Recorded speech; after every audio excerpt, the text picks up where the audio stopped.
The story of Charlie Knuth is one that tugs at your heart. Charlie suffers from a rare condition that causes his skin to blister badly. He received a stem cell transplant at a Minnesota hospital to try to toughen up his skin a couple of months ago, and his body is starting to heal.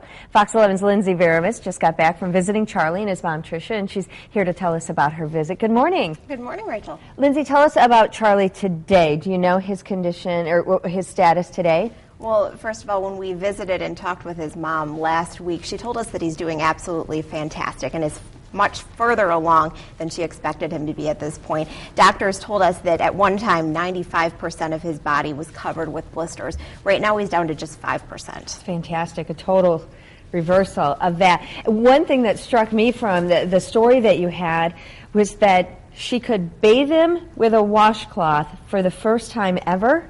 Mm-hmm. His bed was so that it took 5 hours, and now it only takes 45 minutes to give him a bath. It's such a huge weight off the family, and one of the things that he told us that struck me when we spoke with him is his head was in bandage for the first time since he was 6 months old. That he had never experienced putting his head on a pillow and feeling bare skin on a pillow. Wow. What was it like meeting them? I mean, this boy just seems like such a tough little guy. It's somewhat heart-wrenching, but he is a fighter, he is a champion. It's really inspiring to see his attitude and also to see how much his mother cares for him and what she has given up and what the family has been through. So it really makes you think about your own life and taking things for granted sometimes, and Charlie can't do that. Let's talk a little bit about Mom and what she's given up. Her family's back home here. Well, the rest of the family is back here while she stays with Charlie, and really she's not getting much sleep is what it sounds like.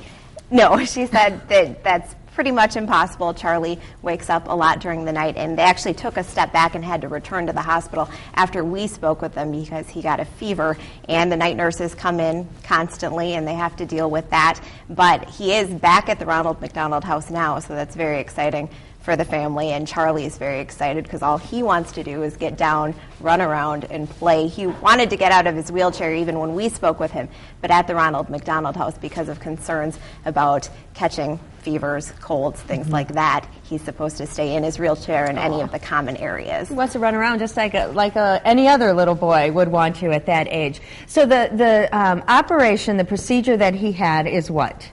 It's a bone marrow stem cell transplant, and that happened in late December. And what do the doctors say about this? Well, for one thing, they said it's a very risky procedure, and they kind of explained to us why this was necessary. All right, we're going to listen to that now. Their days are numbered. We know that. Otherwise, we would never consider them for transplant. The second thing is, this is one of the most miserable existences you can imagine. They are in constant pain, 24/7. They are hurting. They will never. There are no painkillers that will take that pain away. So every single minute of their day, of their life, is overshadowed by this terrible disorder. Something that's kind of hard for us to relate to, but if you think about how it feels when you have one blister, imagine this being your entire body. That's what Charlie's pretty much been dealing with his entire life. And so the doctors mentioned that it's a risky procedure. This is relatively groundbreaking. There is no other treatment for EB. So they kind of explained to us how this works. Bone marrow is an organ similar to that of a liver or kidney, only it's liquid. So we take that organ from the bone of a healthy individual, and then we infuse it in through the vein to somebody like Charlie. And to make this work, we have to first make space in his bones so that the new stem cells, the new cells from the healthy ones, from the donor, can move in to a sort of a new real estate. And once they take up their residence there, they start growing and they recreate the whole immune and blood-forming system in Charlie. Whatever it's doing, it's amazing to me. It's definitely working, but they did stress that this is new. The first patient that received this transplant is only 3 years out, so they don't know exactly what the long-term impacts will be. There were 13. Charlie's the 13th. There's another little boy waiting for it.